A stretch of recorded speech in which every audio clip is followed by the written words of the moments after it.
My Lord, my sins are like the highest mountain.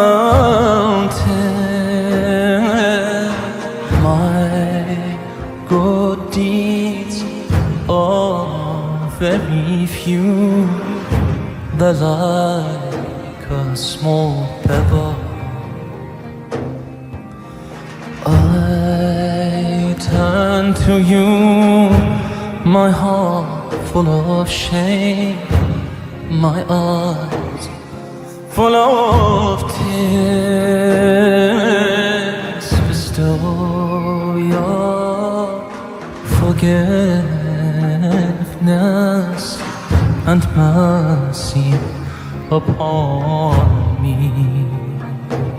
Oh, yeah, Allah, send your peace and blessings on the final Prophet